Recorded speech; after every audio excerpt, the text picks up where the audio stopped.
Karen sat frozen at the edge of her bed, her hands trembling as they clutched her husband Paul's phone.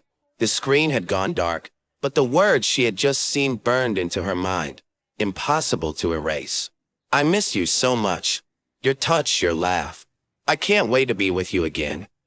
The message wasn't from some random person, not even from someone distant in Paul's life. It was from Amy, the girl who had been a part of their family for the past few years. Amy, the girl who was dating their son Eric. Karen's mind spun. How could this be real? How could Paul, the man she had spent nearly 2 decades with, betray not only her but their son as well? She blinked, hoping the message would change, but it remained there. The late-night business trips, the hours Paul spent at the gym, the subtle changes in his behavior over the last few months, they all made sense now. Her heart pounded. How long had this been going on? And how could Amy, the girl she had come to think of almost like a daughter, be a part of something so destructive? She stood abruptly, pacing back and forth in their dimly lit bedroom. The silence of the house seemed suffocating, wrapping her in a cocoon of disbelief. She wanted to wake Paul up and scream at him, demand answers right there and then. But a small voice in the back of her mind told her to hold back, to wait, to gather more evidence. The truth was out, but Karen needed a plan. More than that, she needed time to breathe and think clearly. The next morning, Karen watched her son Eric as he sat at the breakfast table, oblivious to the storm that was about to rip through their lives. His laughter filled the room as he talked about his weekend plans. Amy and I are going to check out that new movie. I think she'll love it, he said, his face lighting up at the mention of her name. Karen's stomach twisted painfully. How could she break this to him? How could she destroy his image of Amy and, worse, his trust in his father? Eric adored Amy. To him, she was perfect. And Paul, well, he idolized his father. That was about to change in a way Karen could hardly bear to think about. Paul sat at the other end of the table, casually scrolling through his phone, sipping his coffee like it was just another ordinary day. Karen couldn't look at him without feeling an overwhelming sense of rage and sadness. He was so calm, so composed, while she felt like her entire world was crumbling around her. I'm just tired, she had responded when Eric asked if she was okay. The weight of the secret she carried made her voice sound hollow. She avoided Paul's eyes as much as possible, focusing on the mundane tasks of clearing the breakfast dishes. She knew she couldn't keep this up for long.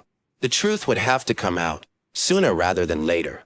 The following days were filled with tension, though no one but Karen seemed to notice. She moved through the house like a ghost, her mind swirling with a mix of disbelief, hurt, and anger. She began collecting evidence, screenshots of the messages, photos from Amy's Instagram that Paul had saved, and even records of his online activities. It was clear that Paul's betrayal wasn't just emotional. It was also deeply rooted in something darker, something Karen hadn't seen before. Late one evening, Karen sat at the kitchen table with her phone, her hands shaking as she reviewed the damning evidence once more. She had tried to avoid confrontation, hoping she could hold it together for the sake of her children. But there was no avoiding this any longer. Paul entered the room, oblivious to her growing distress. Karen looked up, her heart pounding as she gathered the courage to speak. "Paul," she began, her voice steady despite the turmoil inside her. "We need to talk." Paul looked up from his phone, sensing the tension in her tone. "What's going on?" Without saying another word, Karen slid her phone across the table. The screen lit up with the evidence of his betrayal. Paul's face paled as he scrolled through the messages between him and Amy. His mouth opened as if to speak, but no words came out. "I know everything," Karen said, her voice sharp and filled with pain. "How could you do this? To me? To Eric?" Paul stammered, searching for an explanation. "It's not what you think, Karen. I didn't mean for this to happen." "What else is there to think, Paul?" she snapped. "You've been sleeping with our son's girlfriend. What am I supposed to believe?" He stood up, his face twisted in guilt and frustration. "Our marriage has been falling apart for years. You haven't cared about me in ages." Karen felt as though she had been slapped. Was he really trying to blame her for this? For his betrayal? The nerve of him, turning the blame around when he was the one who had torn their family apart. "This isn't about our marriage," Karen said, her voice trembling with anger. This is about you betraying me, betraying our son, and dragging Amy into it. She's practically a child. Paul slumped into his chair, his head in his hands. There was no defense, no excuse that could make this right. The silence that followed was heavy with the weight of their ruined lives. That night, Karen lay awake, staring at the ceiling, unable to silence the flood of emotions. She had confronted Paul, but the damage had already been done. Their marriage was over. What hurt most wasn't just Paul's infidelity, but the knowledge that she would have to tell Eric. Her son, who had always looked up to his father, would be devastated. And Amy, Karen didn't even know how to face her. In the morning, Karen sat with a cup of coffee, staring out the window as the world moved on outside. The trees swayed in the breeze, birds chirped happily in the garden, and it felt as though life around her was mocking the chaos inside her home. When Eric and Lily joined her at the breakfast table, chatting about their plans for the day, Karen knew she couldn't keep it from them any longer. The truth had to come out, no matter how painful. Eric, Lily, she said, her voice cracking slightly, we need to talk. They both looked up at her, sensing the seriousness in her tone. What's wrong, Mom? Eric asked, frowning. Karen took a deep breath, trying to find the right words. It's about your father and Amy. Eric's expression shifted from confusion to disbelief. What do you mean?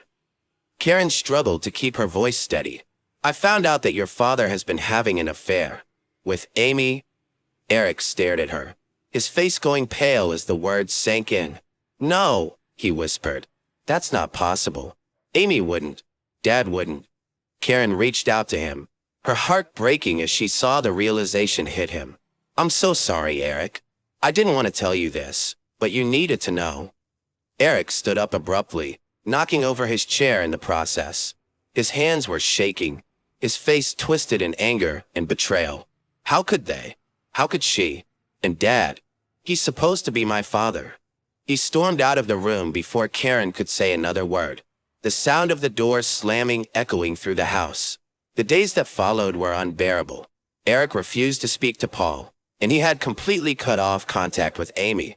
Karen tried to comfort him, but there was little she could say to ease his pain. He had lost not only his girlfriend, but the father he had idolized.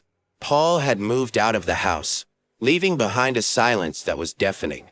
The family that Karen had spent years building was now falling apart, and there was nothing she could do to stop it. One evening, Eric came to her, his face drawn with exhaustion and pain. Mom, he said quietly, I think I need to see a therapist. I can't handle this on my own. Karen's heart broke for him, but she was proud of his strength. Of course, sweetheart. Whatever you need. Over the next few months, Karen and her children began the slow, painful process of healing. Therapy helped Eric work through his anger and heartbreak, while Karen found solace in the support of her friends and family. Lily, though quieter in her grief, was also struggling, and Karen knew that her daughter would need time to process everything. Paul's life, on the other hand, continued to spiral out of control. The affair had become public knowledge, and his career had taken a hit because of it. He tried to reach out to Eric and Lily, but they wanted nothing to do with him. For Karen, the divorce proceedings were grueling, but they were necessary. She had spent too many years living in the shadow of Paul's lies, and now it was time to take control of her own life. 1 year later, Karen stood in the doorway of her new home. It was smaller than the house she had shared with Paul, but it was hers. It was a fresh start. Eric had started college, and though the wounds from the betrayal still lingered, he was finding his way again. Lily was thriving in school, and Karen was grateful for the closeness they had built over the past year. As she looked out at the horizon, Karen felt a sense of peace wash over. It was an ordinary day, one of those sunny afternoons where everything felt normal, safe, and unshakable. I was 10 years old, just a kid, and at that age, you don't think about things like death or loss. You think your family will always be there, that your parents are as permanent as the walls of the house you live in. But life has a way of taking what feels secure and shattering it, piece by piece, until you're left standing in the wreckage, wondering what happened to the world you once knew. For me, that shattering moment came when my father passed away. It wasn't a peaceful, expected death. It was sudden, Shocking. One minute he was there, his booming laughter filling every room, and the next, he was gone. The details are blurry now, but the pain of that moment is as sharp as ever.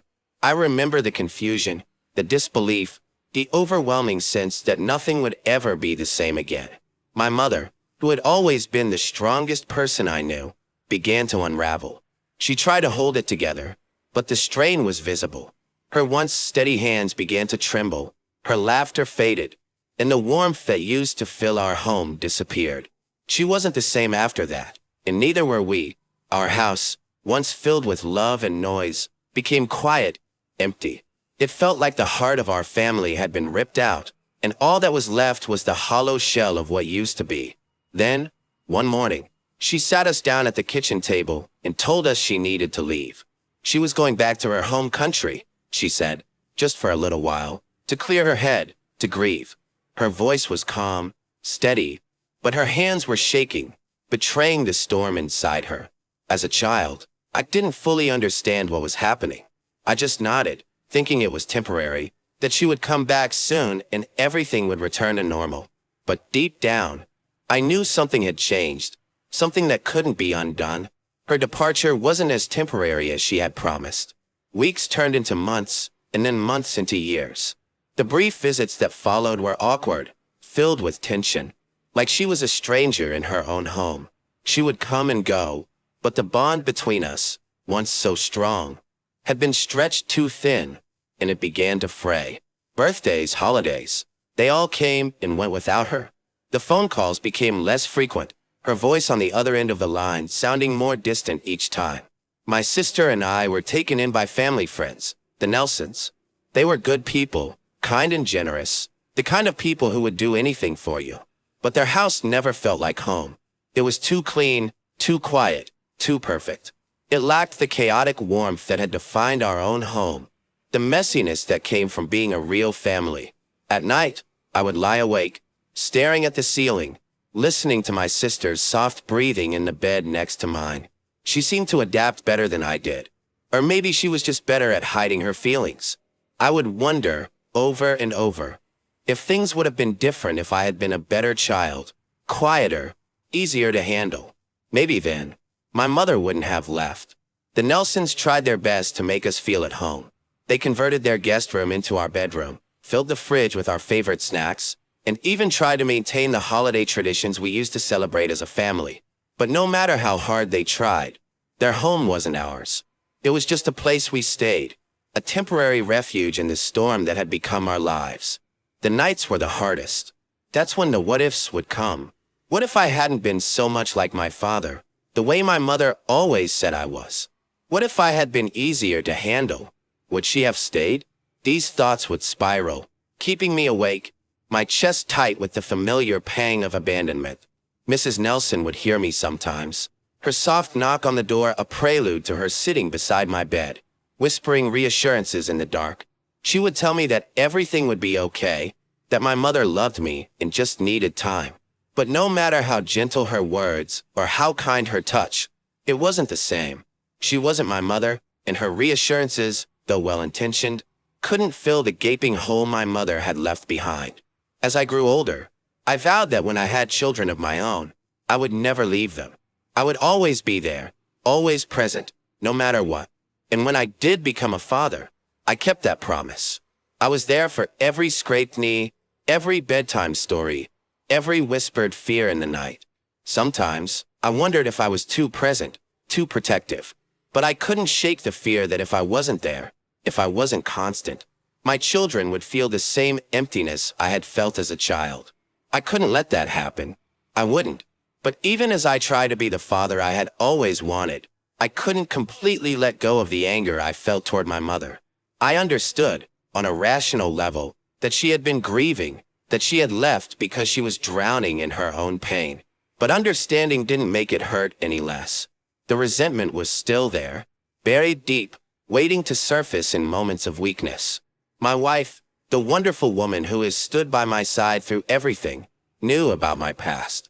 We had met in college, in the most mundane of circumstances, a dreary Economics 101 lecture.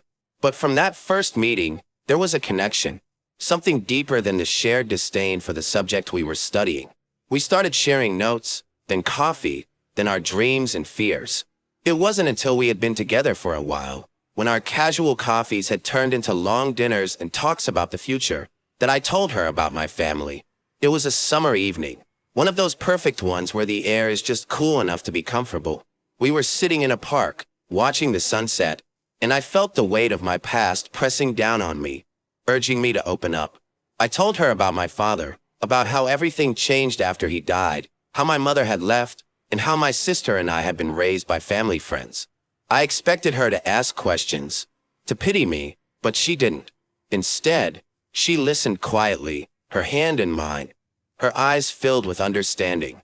When I finished, she shared her own story of loss, about how she had grown up without grandparents or much extended family, and how that had made her feel isolated in a different way. It was in that moment that I realized how much I needed someone who didn't just know my joy, but also understood my pain. Sharing my past with her, seeing her acceptance and understanding, felt like a weight had been lifted. I knew then that she wasn't just my partner. She was my ally, someone who would stand by me through everything. But even with her support, there has always been an unspoken tension between my wife and my mother. My wife, fiercely loyal to her family, has always struggled to understand how my mother could have left me and my sister when we needed her most. She's never been rude or dismissive toward my mother. Far from it. She encourages me to call her, supports my trips back home to visit, and is always the first to suggest sending gifts on Mother's Day. But there's a distance there, a polite coldness that lingers in the air whenever my mother is around. My wife is cordial, always smiling and engaging in small talk. But there's a guardedness in her eyes that my mother seems to notice but never addresses. It's a delicate balance, navigating the quiet standoff between them. I find myself caught in the middle, trying to bridge the gap between two of the most important women in my life. To my mother, I explain that my wife is protective of her family, hoping to soften the blow of her distant demeanor.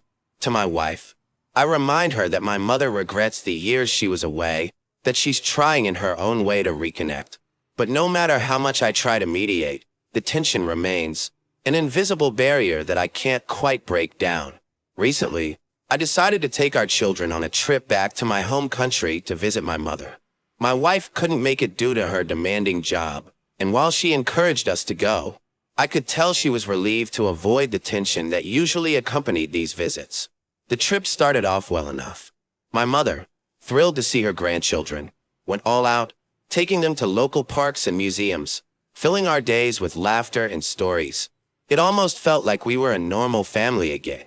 But then, one evening, I overheard a conversation between my mother and my aunt that shattered the fragile peace we had built.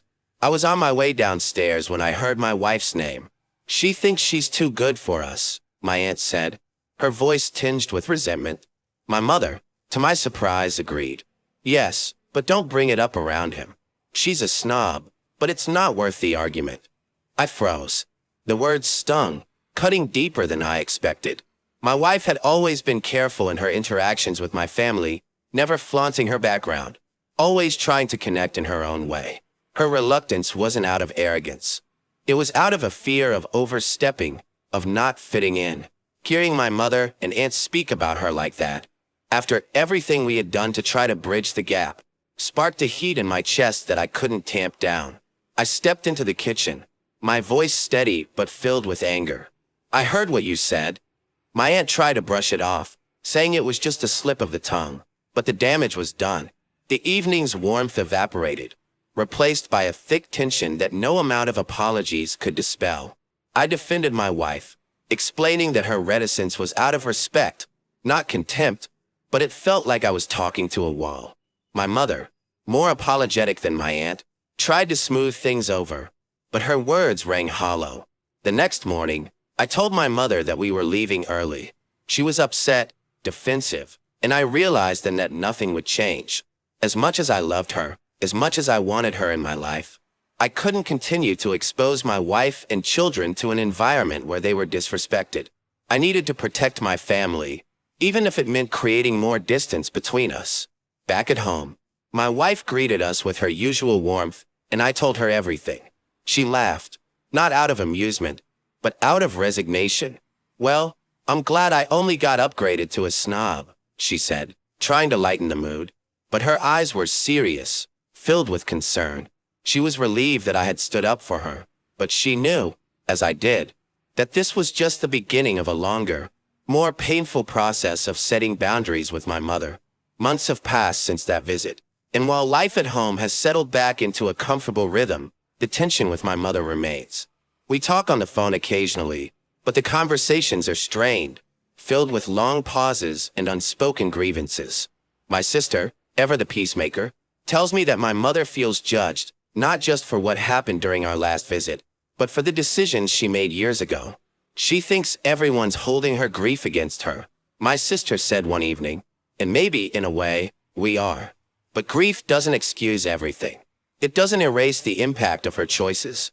As much as I want my children to have a relationship with their grandmother, I know I have to protect my wife's emotional well-being. She has been incredibly understanding throughout all of this, but I know it's been hard on her. The balance is delicate, trying to maintain a connection with my mother without sacrificing the peace and stability of my own family. I've learned a lot about forgiveness through this process. I forgive my mother for the choices she made, but that forgiveness doesn't erase the hurt. It doesn't wipe away the scars. And as much as I want to repair the relationship, I know that some things can't be undone.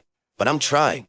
I'm trying to find a way forward, for the sake of my children, for the sake of my family, and for the sake of the little boy who still lies awake at night, wondering why things had to turn out this way.